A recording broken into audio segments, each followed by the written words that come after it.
نن دنیا ته وګوره چغې وایي په پاکستان کې غربت دی او غریبي ده ګراني ده. کوم شی چې بنیادي شی دی هغې ته څوک نږدې نه راځي. دا هېڅوک هم نه وایي چې په پاکستان کې بېدیني ده. د اسلام او د دین جنازه ووته د پاکستان نه، جنازه یې ووته. هر انسان ته هغه کار کول پکار دي چې یا پکې د دنیا فایده وي یا د آخرت فایده وي. خبره پوهېږئ که نه؟ نه پوهېږئ بیا مه راځئ، تکلیف مه کوئ. زه هم ستړی شوم. آینده به زمونږ د ملک د حکومت انتخاب ښځې کوي. هلته ښځې وله حکم ورکړو چې 2 ووټه به یې د یو ښځې. خدای وایي یو ووټ به هم نشته، د ښځې اډو ووټ نشته په اسلام کې. زمونږ لیډران وایي چې دا 2 ووټونه نه دي پکار. خدای دې په تڼاکو سټکوره که نو یو پکار دی، کور دې وران شه. خدای دې هلاک که چې هلاک شي. یو شته د ښځې د ووټ تصور شته په اسلام کې.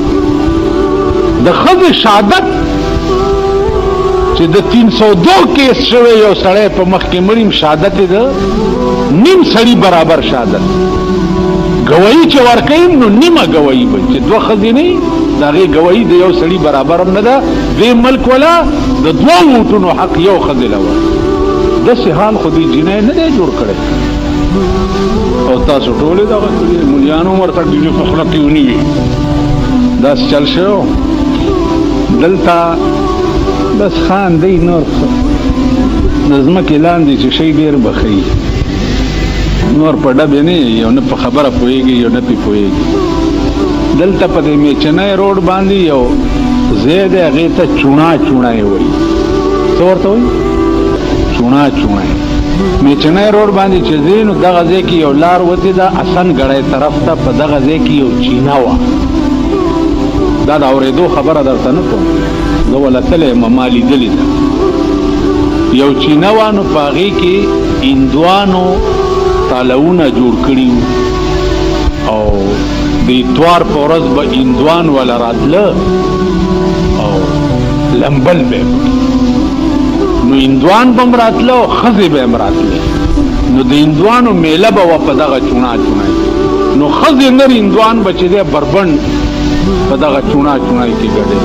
دغه منظر مې بیا په صدر کلب کې هم لیدلی و چې د جشن پاکستان په شپه باندې یو پاگل ډانس کېدو د صدر په کلب کې. او زه په بجلیګر کې وما نو یو ایس ډي او زمونږ هغه راته ووایي چې راځه کنه صاحب کنه صاحب یې ورته وایي وی راځه چې درته نن تماشه وښیم. نو په جیب کې بوتلمه چې ومې کته نو په هغه صدر کلب کې تلاو دی. په هغه تلاو کې پاگل ډانس کېدو نو ښځې او نر بربند مې وړي ده چې ګډېده. تاسو خیال د جشن پاکستان په شپه پاگل ډانس کېده. دا چې ما په تقریر کې بیا ووی د یحیی خان په حکومت کې مارشل لا وه چې د صدر په کلب کې پاگل ډانس کېده او ښځې او نر بربندې پکې ګډېده ما ولیده. نو زه بیا په مارشل لا کې ونیوم او د کوواډ جیل ته یې بوتلم او مارشل لا عدالت کې چې پیش کم 4,000 روپۍ جرم کم. دا ما سره دا شي. نو هغه پاگل ډانس به په چوڼا چوڼای کې کېده د هندوانو د سیکانو د هندوو د سیکړو دا. نو زه دا کوشش کوم چې هر جرم چې تنقید پې کوم نو اول یې په خپله وګورم چې دروغ نه وي بیا. نو زه وله تلی ما لیدلي دي. نو په دغه ځای کې د حسن ګړی یو ذمېدار و هغه چې ولیده چې د هندوې خو بربنډې دي نو دم صاحبه جامې ویستې دي او ورمنډه کړې ده. هغه هندوانو ته وایي چې سیٹھا اپنی گوڑی باندھو ہمارا گوڑا چھوٹ گیا. نو هندوانو آئیں پائیں جوړ کړه. خیر هغه راله هغه ذمېدار یې ونیو یعنې هغه هندوې رانیوې. نو مونږ هم صاحب اپنی گوڑی باندھو ہمارا گوڑا چھوٹ گیا. یو حال جوړ دی صاحب، حال جوړ. ورشئ مازدیګر مانځه نه پس حیات آباد شریف وګورئ. حیات آباد د معززینو دی. معززین نن سبا معزز هغه زن طلاق ته وایي، هغه زن طلاق ته چې ښځې او لوڼه یې بربنډې د شپې په سړک وګرځي په حیات آباد کې، په صدر روډ باندې، په شفیع مارکیټ کې ښځې دکاندارانو سره انګتې اچوي، هغه زن طلاق ته معزز دی، خو چې دولت او پیسې ورته. نن هغه د معززینو د حیات آباد شریف مازدیګر مانځه نه پس وګورئ چې سالي، صدر روډ وګورئ مازدیګر مانځه نه پس چې سالي. نو عزیزانو اوس موجوده وخت کې ستا د ملک ټلویزیون چې دی دا چاته ویل هسې زه پاګل یم ځان ستړی کوم. ستا د ملک ټلویزیون چې دی دا ډیشنټینې وغیره چې راغلي دي، ستا د ملک ټلویزیون هغه ډمتوب په ټلویزیون شروع کړی دی چې پنه وایي که مونږ دا شروع نه کړو خلک به ډیشنټینه ګوري، بیا زمونږ د ټي وي وقار ختمي، زمونږ ټلویزیون به بیا څوک ګوري نه. نو دوی چې په ټي وي کوم حال شروع کړی دی الله دې امان راکړي. 24 ګنټې پې ګډا هلکان او جنکۍ یو ځای ګډي. په د خدای بندګان دا اسلام دې ته وایي، دا مسلماني دا شی دی. نو څه به کوو؟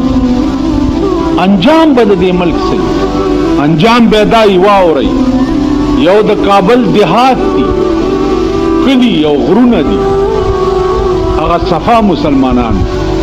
یو د کابل خار او خار، د کابل خار چې و هغې یورپ شرمولو، یورپ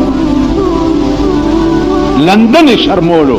که در کې کابلیان ناست دي نو دوی ته پته ده، لندن شرمولو. د لندن انګریزان بم کابل ته راتله د عیاشۍ دپاره. بیا د کابل بادشاهانو چې کوم ځایونه د عیاشۍ جوړ کړي هغه ورشئ فی الحال وګور. د الله ګرفت او د الله د قهر په پکړ کې چې کابل راغی نن سال دی، څوک یې خلاصولی شي؟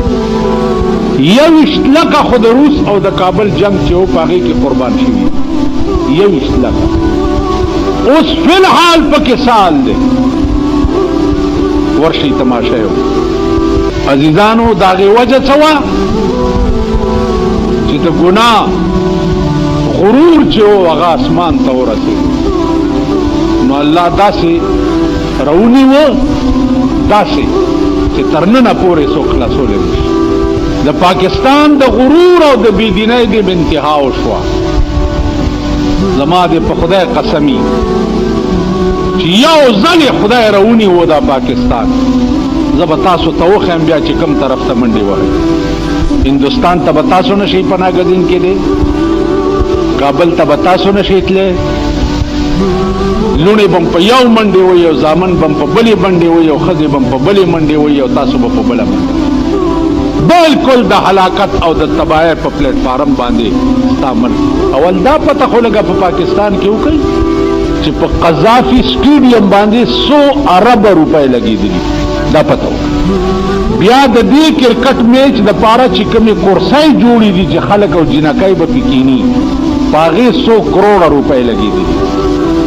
د عیاشۍ په اډو اربونه روپۍ. او دلته د ټیکس دفترې کاغذونه ګرځئ، سپېره دکاندار پسې به راشي، آپ کو نوٹس دیا جاتا ہے کہ ٹیکس کے کمشنر کے دفتر میں پیش ہوں. ولی ستا یو کورکې دی په هغې ټیکس لګېدلی.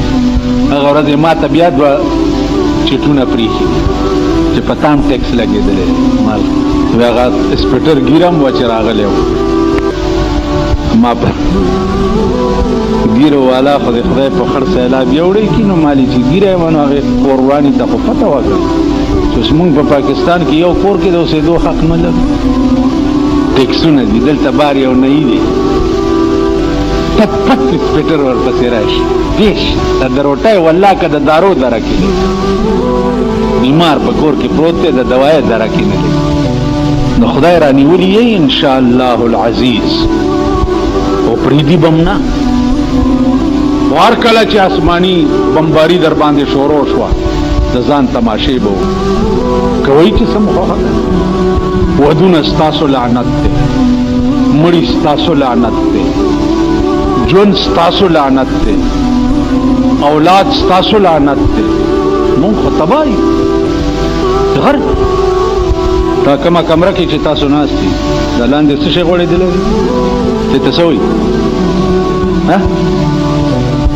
ښه دړی نه دي دومره خو مقل دی چې نه شی هم نه پېژني دې ته دړی نه وایي دا کارپېټ دی دې ځای کې یو سړی مړ د هغه کال پوره شو زامنو یې خیال کړی دی چې د پلارم کال دی او خیرات کول غواړي څه به وریجې پخې او خلک به راغواړي او په دې کې ثواب نشته دې جومات کې کارپېټ وغوړوه چې پلار پسې هم صدقه جاریه جوړه شي دا د هغې زامنو کړی زما خو عقل وخوځېدو چې زه چې څه وایم نو هغه نراله کار قدرت ما ته په سترګو وښود چې مړي پسې خیرات چې کوئ دغسې کار جومات له صفونه جوړ کړي زما تره مړو د 4 کاله مخکې نو ما دلته نه ځان سره شپږ پکي واغسته زمونږ د کلي جومات کې پکي نه و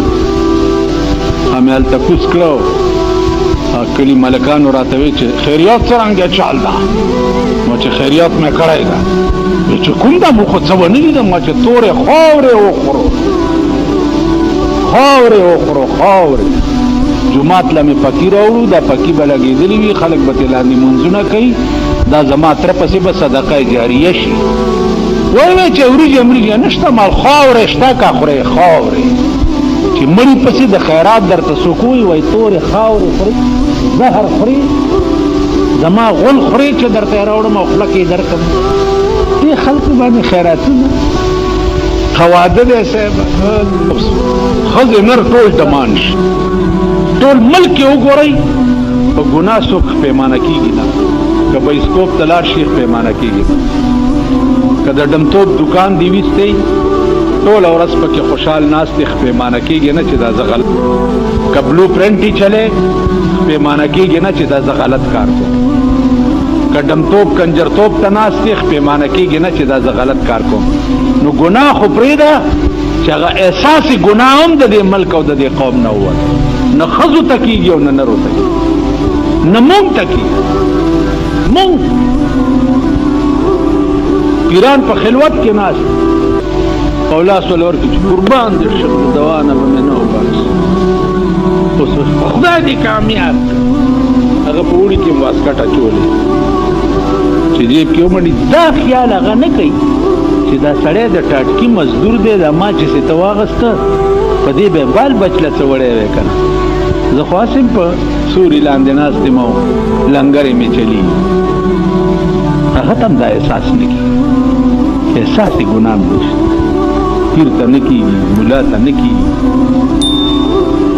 میا ته نه کېږي اهل بیتو ته نه کېږي احساسي ګناه هم ورته نه کېږي